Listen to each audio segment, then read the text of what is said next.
Welcome everybody to another episode of The Partnership.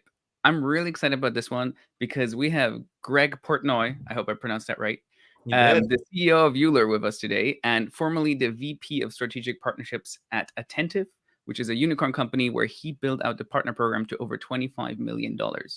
And so that's kind of the topic of today, is really how you can turn your partnerships from art into science with Greg. And this was all inspired by a LinkedIn post Greg posted a while ago. If you don't follow Greg on LinkedIn, you should. Like, he's the one who makes partnerships famous. Like, it's incredible how you consistently go viral all the time. And the post started with the fact that too many partnerships people have Barney meetings. And so, Greg, I would love to hear from you. Like, what is a Barney meeting? Yeah, a Barney meeting is the I love you, you love me meeting. You know, it's the meeting that doesn't really necessarily have an agenda. It's the meeting that doesn't have a goal or a strong follow-up. It's just the, hey, I'm hoping that I can build a strong enough relationship and rapport with you that miraculously, you know, some sort of outcome results from this type of a meeting. And it's the reason that, and look, I say this always a little tongue in cheek in the sense that, like, look, building good relationships and building good rapport is very much a skill set, and it's what partnerships people are mostly good at. However, that is what I call the art of partnerships, and it's very, very important, just as important as the science.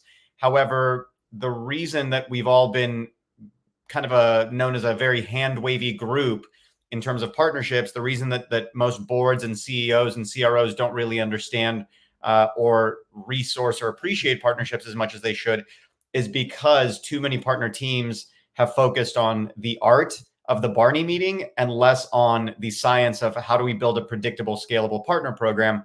So my whole point was that those meetings are great if you've already done the work to lay good expectations, to lay good agenda, to focus on outcomes. And that meeting is just kind of how you kind of grease the wheels of the partnership. But if that's your main strategy for, hey, if I have enough wine and dines with these partners, they're going to love us so much that they're just going to be suddenly throwing us business. That's just not how it ultimately works out in aggregate. Does it happen sometimes? Is a broken clock right twice a day? Absolutely. But it's not scalable. It's not predictable. Yeah. It's so funny that you say that. Like, I when I saw that, I had to think back at like Catalyst last year. That's where we met for the first time. And when I was going to Catalyst, I told somebody that I'm going to a partnerships conference, and he just looked at me and was like, "What do you discuss at a partnerships conference? Like, do you all just swap recommendations for steakhouses and the best in each city in the US?" I was like, "Well, that's not what partnerships is." But I think we got that bad rep because a lot of people associate it with wine and dine, and there probably are some partnerships people who actually then come into a company and the first thing they do is ask for a budget to wine and dine their customers or partners, which is probably not the right approach. And so I'm pretty excited to dive into like the data science of partnerships that you mentioned as well. Before we do that, I just want to give a quick shout out to Faris, who's joining us from Cupertino. It's right around the corner from me. And if you have any questions and you're watching this live, feel free to drop them in the chat, and then we'll try to get to as many questions as we can. Otherwise, we'll also answer them afterwards on LinkedIn in the comments as well. So with that being said, you said like there's a data science or science of partnerships. Like, what are the metrics that a partnerships person should measure? And maybe you can tell us that more around what did you measure at Attentive? Like, what was it like when you moved over to Attentive as the first partnerships hire there? And then what are the metrics that you measured in order to like convince your C-suite that this is something they should invest in? Yeah. So those are two different sets of metrics by and large. On the one hand, you're measuring the metrics of your own activities and the outcomes of those activities and health metrics around your partnership. And I can elaborate on that. And on the other hand, you're presenting metrics that those other stakeholders, internal stakeholders you mentioned, care about. And most of the metrics that you do need to measure to create a successful partner program, let's call ideal partner profile. Let's say how quickly partners are moving through your funnel. So, you know, from prospecting to signing an agreement, from signing an agreement to through onboarding, from onboarding to activation, from activation to moving up your tiers. Those are funnels that you should absolutely be measuring in partnerships. And granted, I came from a sales background, so I think I've seen this a little bit of a difference between folks that came into partnerships from a sales background versus not.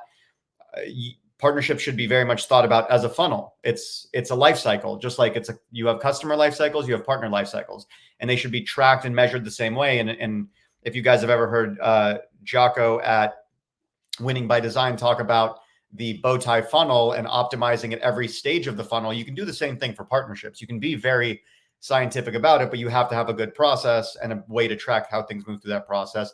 You could look at things like partner activation rates. You could look at things like partner attach rates, but in some businesses that makes sense, and some it doesn't.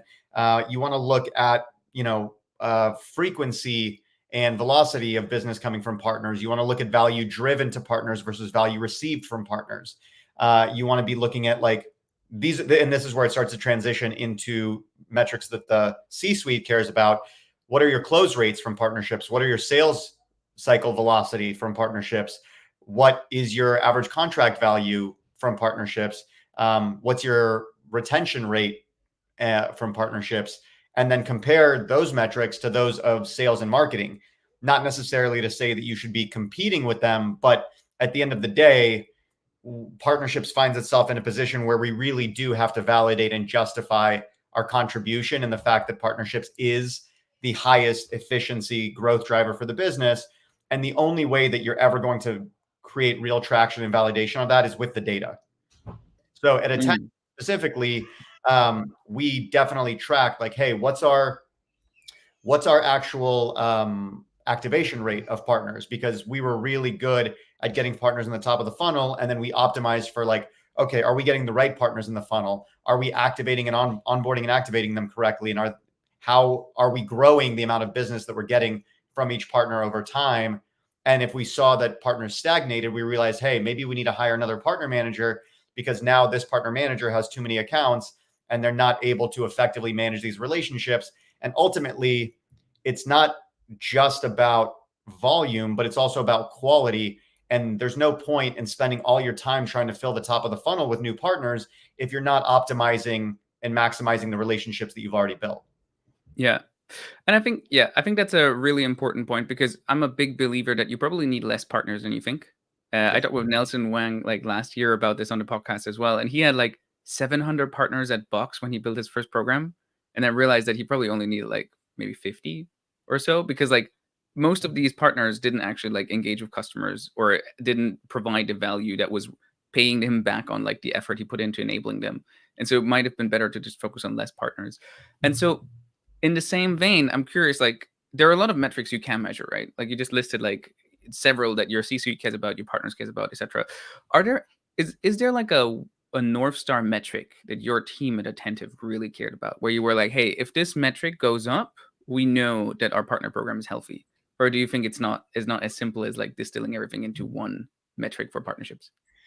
Look, at the end of the day, your North Star metric should be the North Star metric of your business. So if it's revenue, which it often is, at the end of the day, it should be revenue.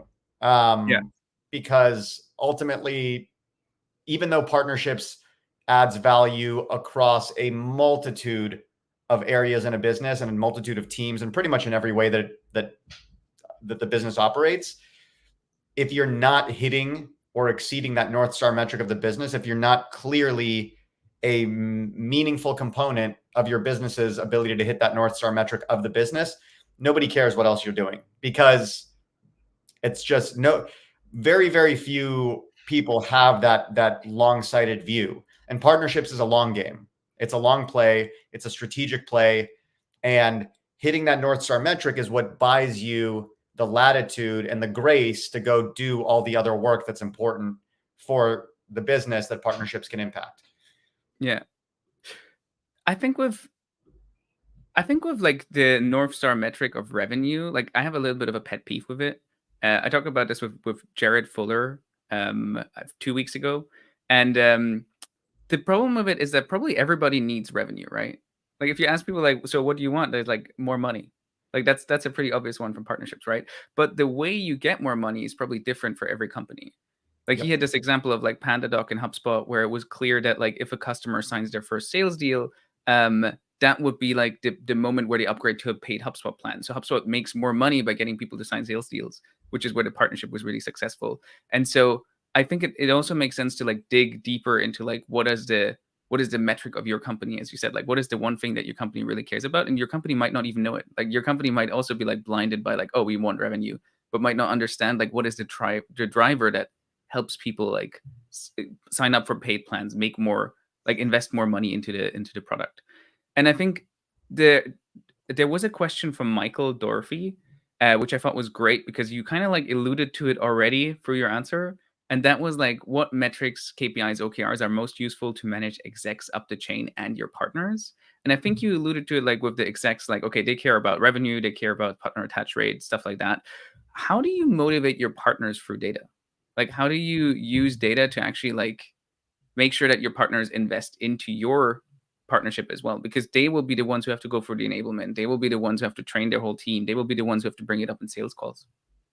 Yeah. Yeah. So there's something about partnerships that makes it easier to think about and more difficult to do, which is the fact that, and this is another thing I talk about a lot, you should be spending as much time on internal partnerships, and that's building partnerships with your C-suite, with your other executives in sales, marketing, product, customer success, as you spend building relationships with your partners. And the whole magic of partnerships is being able to think strategically and being very empathetic and understanding what is important to this person and this organization that I'm talking to. And how do I show them that doing something with or for me or us will help them reach those goals or hit those metrics or motivations that drive them. And so it's the same thing. It's really, that's why there's no real, to your point about revenue, there's no one size fits all answer here. It's about having a deeper than surface level conversation with your stakeholders, be it the CEO of your company or the CEO of your partner's company, or the sales rep at your company or the sales rep at your partner's company. It's really understanding like what drives this person, what do they care about more than anything else, and how do I show them that whatever I'm asking them to do will actually help them be more successful in whatever they're going for. It's always about what's in it for them. It doesn't matter who you're talking to as a partner leader or a partner manager. Always filter everything that happens and everything you say and everything you receive with what's in it for them. So when you're talking to a partner, I really like what's been happening recently with this whole shift towards ecosystems, or I should say this whole shift towards talking about ecosystems. Obviously, ecosystems have been around for a long time, but now you see companies like Shopify, HubSpot, Salesforce talking about, hey, for every dollar that we make, our partners make X amount. And so that's how you talk to the partner leaders, like, hey, we're going to motivate you to do the thing we want you to do by showing you that if you do these things, you stand to get this much value or this much revenue or this much exposure or whatever it is that's important to them. Whatever you have to offer your partners, you find the partners that value what you have to offer, and then you show them how doing the things you want them to do will help them get the things that they value. Yeah. And it's not just like, I love that you bring up this stat, because I saw it recently that for every dollar Salesforce makes, their partners make $7. Yep. And it's not just like, oh, for every dollar we make, you make $1. Like, no, the ecosystem makes a lot more. Like, these companies are really thriving. Like, Salesforce basically has an entire economy. They have like a small country around their business, and that's just like the value they give off to partners. And they show partners like, hey, here are all the services and tools, etc., that you can provide around Salesforce, which we don't necessarily want to do ourselves.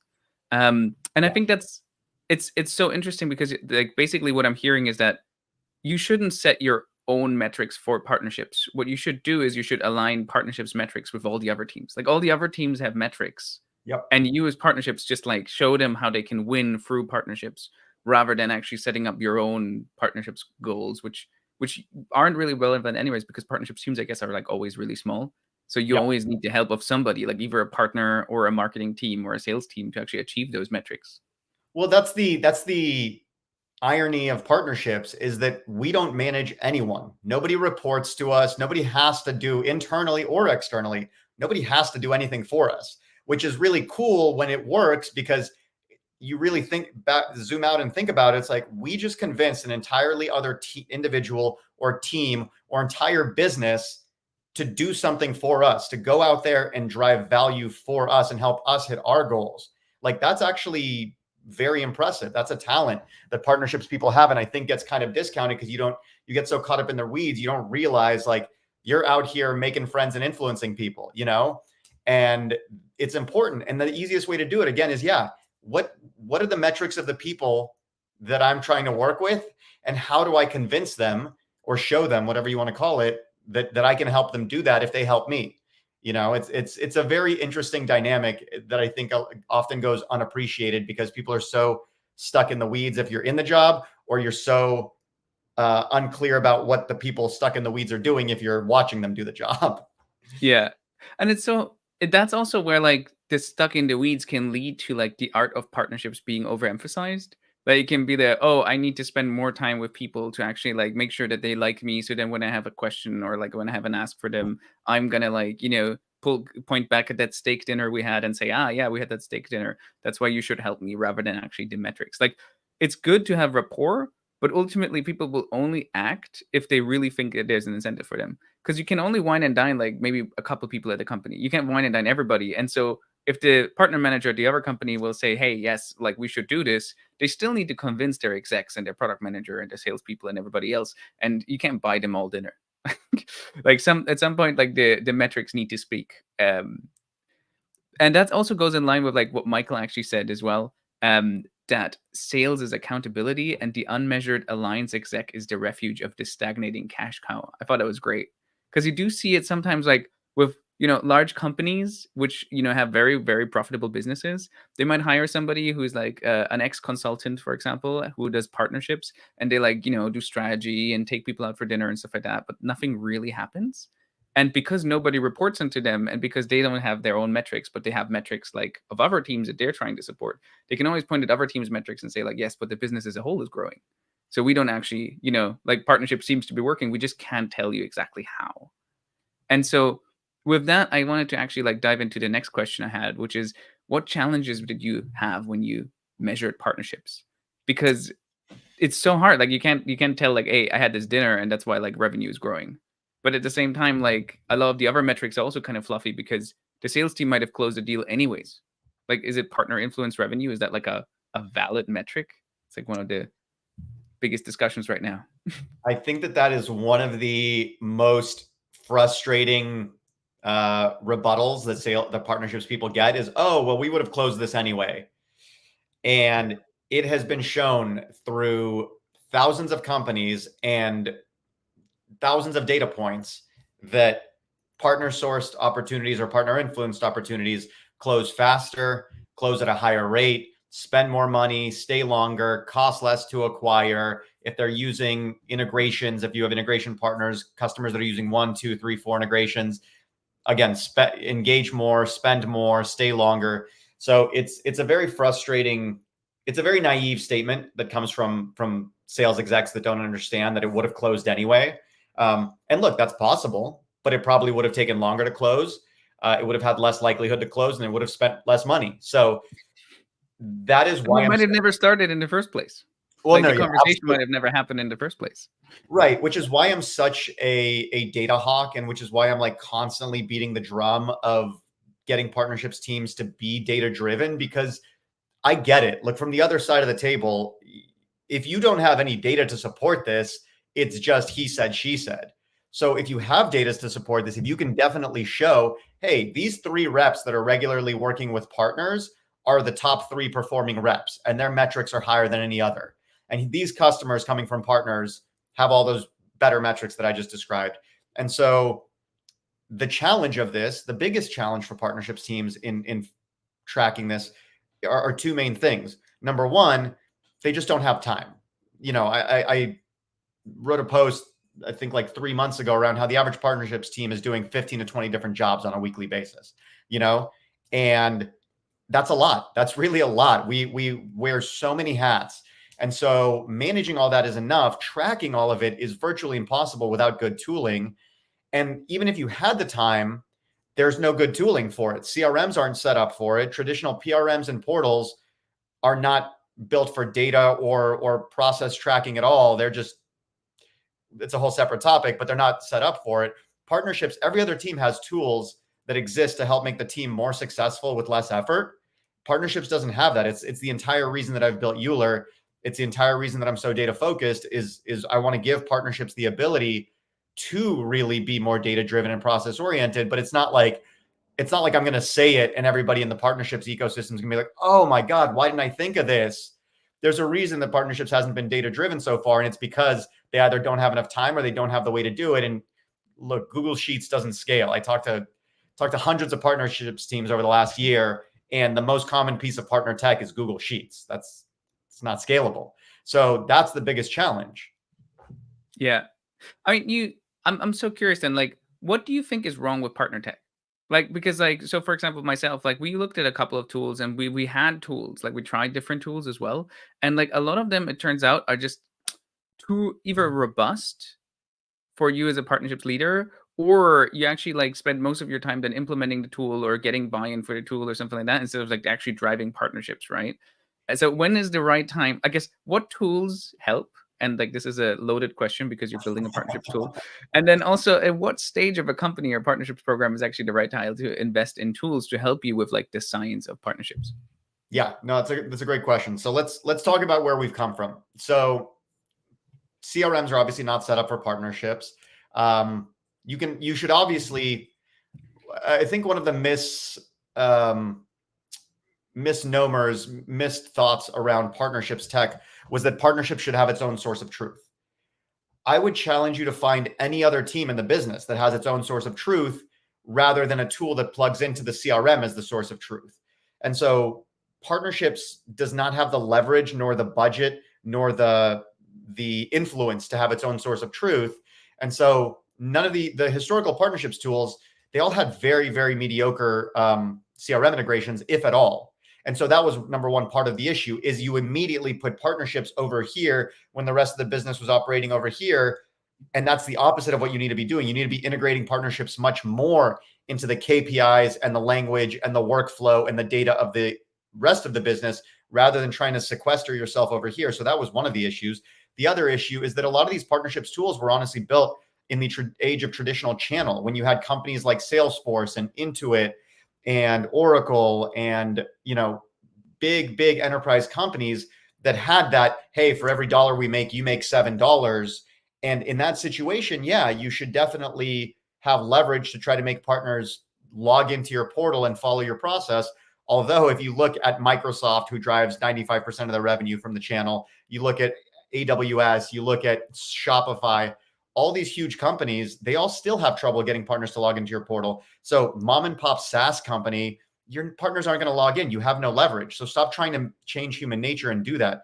So these portals were built for partner motions and leverage points that don't exist anymore. Or you had these more traditional platform, or sorry, not more traditional, these more newer platforms that were actually like affiliate marketing platforms that were built for that, and then started calling themselves partner portals or PRMs. And they just took the old model and just put a new UI on it and tried to say they were modern. Again, none of them were built with this idea of let's not add work to the partnerships team's plate because they already have way more than they can do. So let's give them something that actually creates real automation, real efficiency, takes work off of their plate, really effectively measures everything that's going on in that relationship, creates a very seamless, frictionless partner experience that doesn't make them log in somewhere that they're not going to do anyway, and simultaneously gives them a really easy way to measure and represent all of the impact that partnerships is having and presenting that back up to the people that care about it, be it the partner or your own execs. Nothing like that exists. That's the problem with partner tech, is that nobody building partner tech besides myself and a couple of other folks in the space have ever actually done partnerships as a job. So they didn't really understand all the little nuanced pain points and all the little annoying operational administrative tasks that partnerships teams are doing on a daily, weekly basis that really add up to take up, 30 to 50% of your time. And that's time that's not being spent on revenue generating activities. Yeah. And it's so fascinating because like I talked with Antonio Caridad about this like on a past episode as well. And he said that like the average partner company is around 30 partners. And so clearly you're not going to log into 30 portals. I mean, that's 30 different tools you have to learn and then go into and actually like, learn how to actually use successfully, not just like find something, but actually like register deals, etc. Like it's just too difficult. And then as your CEO, like if your company, like I think the average SaaS company has over 100 tools as well. Yeah. Like you're not going to look into everything. Like you're just going to look at the one tool, which is probably the CRM or your dashboard, and you want all the stuff in there. Like you don't want like separate sources of truth. And so I think you're definitely like on the right track there.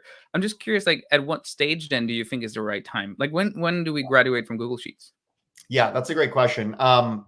It's when you get to the point where you have, and look, this varies by business. There's absolutely no one size fits all approach to anything in partnerships. But gun to my head, the things that I've told some of our prospects and customers is like when you have about, let's call it 30 to 50 partners that are active, and you're getting a meaningful amount of business coming from them, you've got enough volume of activities happening that you need something that allows you to scale that up. Because let's be honest, getting headcount, getting resources in partnerships is even harder than getting budget for like a tool, quite frankly.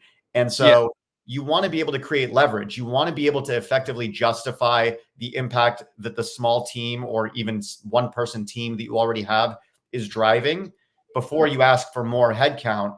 And so when you get to the point where you're like, hey, I'm not able to stay in front of all of these partners, I'm not able to track everything that's going on from all these partners, we're missing things in attribution, and we need to find a way to really create scale and leverage here. I think that's the right time to implement a partner tool. And we've honestly turned away customers where I'm like, hey, I don't want you guys using this yet because you're going to go and champion for this tool and this budget and you're going to get it.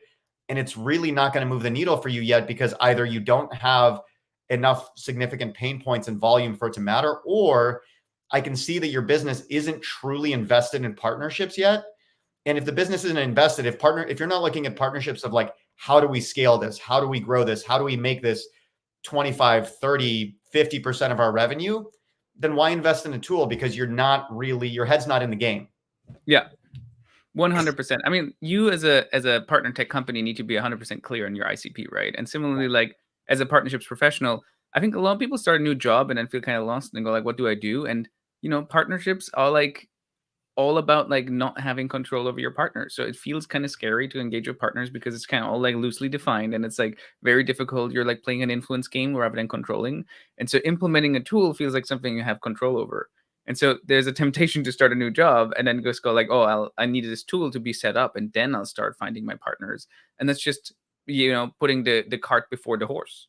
Because you first need the partners and then you can actually like put them in a tool and actually like make sure that you can scale rather than building for scale first and hoping that partners will come. Like build it and they will come never works. And No, it talking never about works. yeah. Oh yeah, talking about investment into like your partner program.